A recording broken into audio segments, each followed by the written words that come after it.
So we're really getting to grips with this question of faith. But now then, if I turn into chapter 2, and here it's very, very clear. This is taking a different aspect of it. It says in verse 15, James 2, verse 15, if a brother or sister be naked and destitute of food, and one of you say to them, go away, be warmed, and be filled. In other words, go away. I'm not giving you anything, but I'm just saying, be blessed. We use that too easily as Christians.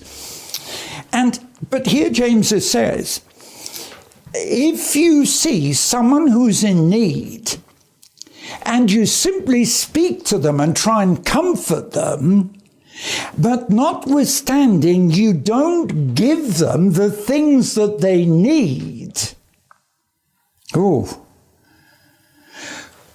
what does it profit?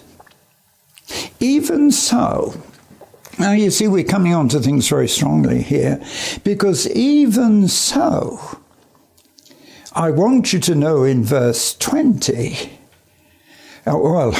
even before verse 20, in verse 17, if you have faith without the work to go with it, in other words, that faith is just theory, then someone will raise the challenge in verse 18, you have faith and I do the job.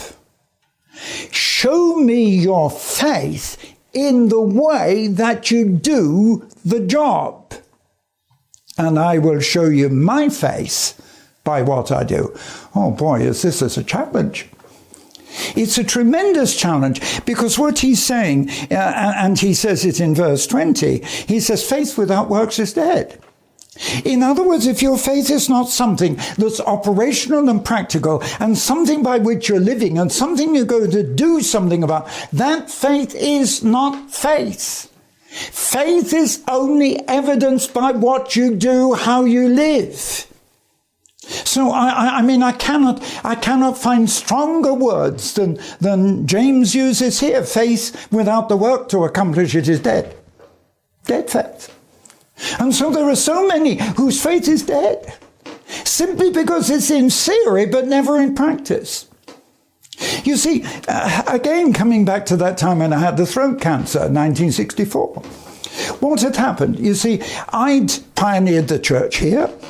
And we had the most incredible miracles. They were reported in the press. We still got the press cuttings. The blind eyes were opened and cripples were healed and getting up and walking and so on. So shortly after that, when I get the throat cancer, the people said to me, now, look what he'll do. He will go to the doctor and he'll have medication and whatever, an operation and so on. Now, the challenge was I couldn't. I was in a very difficult position. You'll not understand how difficult it was. Here I am preaching about faith, telling other people I believe in miracles of healing, and encouraging them and praying for them. And yes, seeing the results. But now when it comes to me, it's this whole chapter in James that comes to me.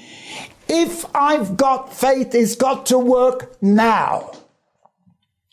And it wasn't because I had any sense of courage. It wasn't because in my own mind I had any sense of faith when I said to the doctors, absolutely no.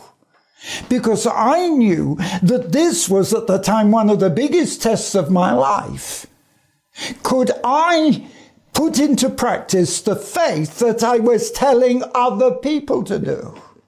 Now, that's exactly the question that comes up here. Because he says,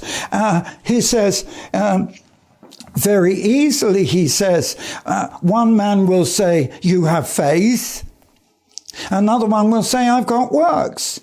But you have to demonstrate that faith, that it works in your life.